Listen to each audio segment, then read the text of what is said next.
barco, Jesus atravessou para outra margem do lago e foi para a sua cidade. Apresentaram-lhe então um paralítico deitado numa cama. Vendo a fé que eles tinham, Jesus disse ao paralítico: Coragem, filho, os teus pecados estão perdoados. Então alguns mestres da lei pensaram: esse homem está blasfemando.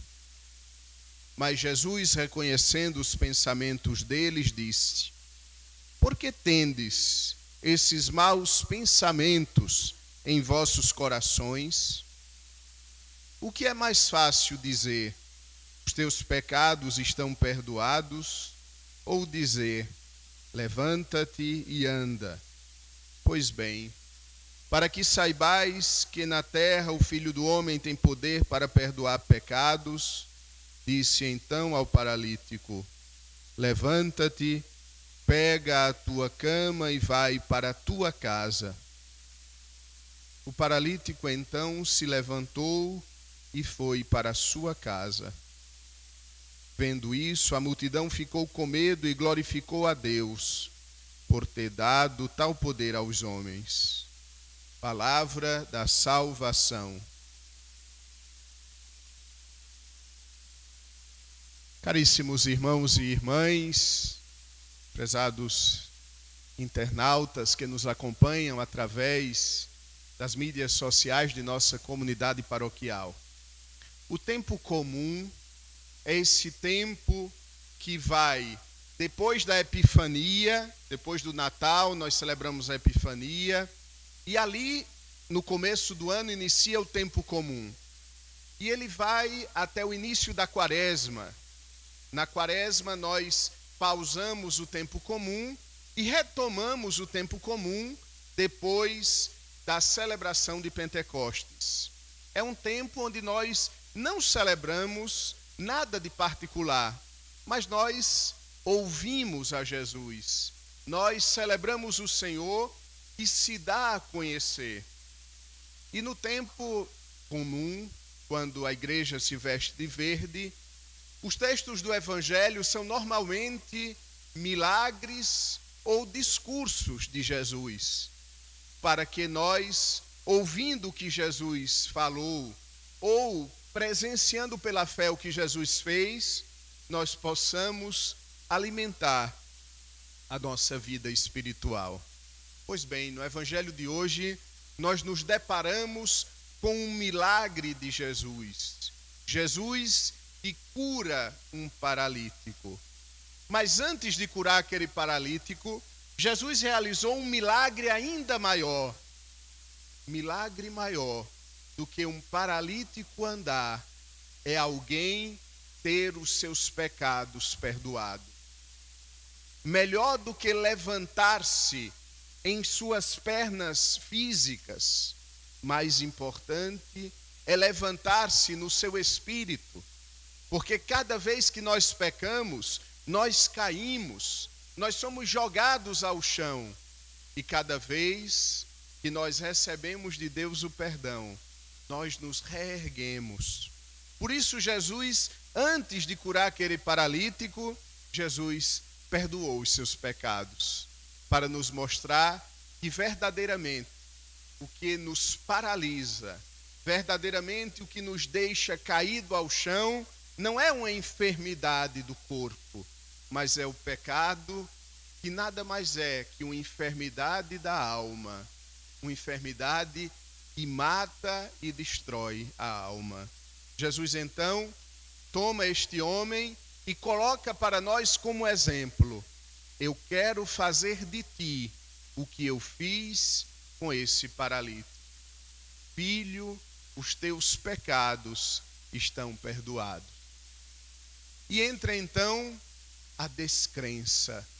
Aquelas pessoas que estavam presenciando aquele fato desacreditaram de Jesus. Muito pior, ainda julgaram Jesus de blasfêmia. Este homem está blasfemando, como ele pode perdoar pecados? Só Deus pode perdoar pecados. Então Jesus cura também fisicamente aquele homem. E Jesus diz: olha, para que vocês saibam que eu tenho o poder de perdoar pecados, filho, levanta-te e anda. Amados irmãos, algumas vezes nós precisamos ser curados dos nossos pecados, mas outras tantas vezes nós precisamos ser curados da nossa falta de fé. Quantas vezes, infelizmente, nós não dizemos, mas nós ouvimos, e às vezes ouvimos calados. Eu vou me confessar com um padre que é mais pecador do que eu. Eu vou me ajoelhar e contar os meus pecados. Eu me confesso diretamente com Deus. Quem assim age, quem assim se coloca, claro que por trás desta afirmação está um grande desconhecimento da fé, está um grande desconhecimento da Bíblia, está um grande desconhecimento da tradição da igreja, mas também por trás está uma grande falta de fé, porque Jesus deixou este poder à igreja. Jesus ressuscitado, Evangelho de São João, capítulo 21, Jesus ressuscitado, sopra sobre os apóstolos o Espírito Santo e diz: recebei o Espírito Santo. A quem perdoardes os pecados, eles serão perdoados. A quem não os perdoardes, eles serão mantidos, eles serão retidos. Desacreditar da confissão sacerdotal não é simplesmente desacreditar do sacerdote, mas é desacreditar de Jesus, que deu autoridade à igreja para perdoar os pecados. Levantemo-nos, irmãos e irmãs, dos nossos pecados, como este paralítico se levantou. Mas para concluir, apenas mais um elemento. O que fez Jesus realizar aquele milagre? Diz o evangelista: apresentaram-lhe então um paralítico deitado numa cama. Vendo a fé deles, Jesus disse ao paralítico: o primeiro passo do milagre é a fé. O primeiro passo para recebermos uma graça, para recebermos um milagre, para recebermos uma bênção de Deus, é acreditarmos que Deus é todo-poderoso e que Ele é capaz de nos dar tudo aquilo que necessitamos, porque, em primeiro lugar, Ele nos ama. Depois, porque Ele é todo-poderoso, não existe nada que Deus não possa fazer. E também, por último, Deus é a pessoa mais interessada com a nossa felicidade, com o nosso crescimento espiritual.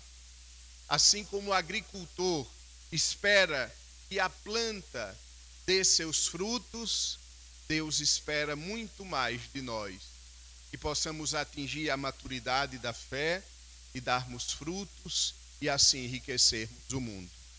Que a Virgem Maria, nossa Mãe e Senhora, nos ajude a darmos passos na direção que o Evangelho de hoje nos apontou. Amém. Com espírito de fé,